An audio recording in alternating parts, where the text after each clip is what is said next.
গরুকে লাথি মারা যায় না এই কথা বললে শিরক হয়। ঘরে কাক ডাকছে কুটুম্ব আসতে পারে এ কথা বললেও শিরক হয়। হাত থেকে গিলাস পড়ে গেলে কেউ আসতে পারে এ কথা বললেও শিরক হয়।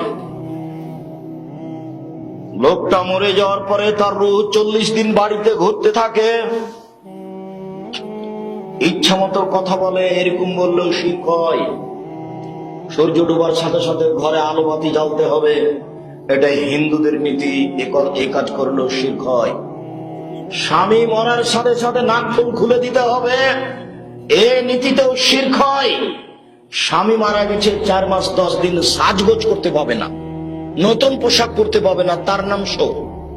মুসলমান শোক পালন করবে 3 দিন, আর স্বামী মারা গেলে স্ত্রী শোক পালন করবে কতদিন? 4 মাস 10 দিন।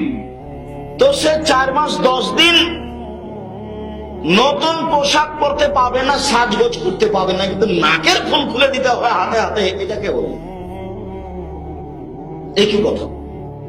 কুলাতে পা দেওয়া যায় না এই কথা বললেও শিরক হয়। চুলাতে পা লেগে গেলে অনেক কিছু হতে পারে এ কথা বললেও শিরক হয়। তুলসীর গাছ তুলে ফেলা যায় না এ কথা বললেও শিরক হয়।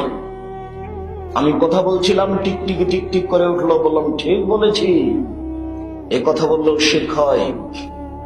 জোড়া কলা খেলে জামা সন্তান হয়, জোড়া কলা খেলে যমজ সন্তান হয় এ কথা বললেও শিরক হয়।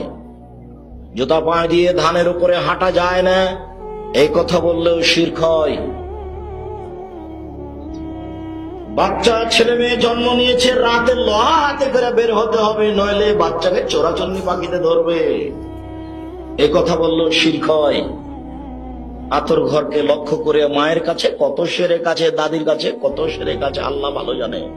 এই করোনা সেই করোনা, চন্দ্র সূর্য গ্রহণ লাগলে যেই মহিলার পেটে বাচ্চা আছে সে চলাচল করতে পাবে না, চুপচাপ শুয়ে থাকবে, কাজ করতে পাবে না, কিছু করলে ক্ষতি হবে। চন্দ্র সূর্য গ্রহণ লেগেছে এরকম কথা বললে শিরক হয়। জন্মদিবস পালন করলে শিরক হয়, মৃত্যু দিবস পালন করলে শিরক হয়, কোন দিবস পালন করলে শিরক হয়।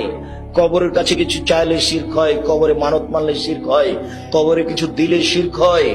যে কিছু করতে পারে না তার কাছে সম্মান চাইলে, তার কাছে কিছু চাইলে শিরক হয়। এদেশের মাটি শিরক দিয়ে পরিপূর্ণ করা আছে। পৃথিবীর মানুষ, তোমরা এক আল্লাহর ইবাদত করো, ভিন্ন মাত্র শিরক করো না।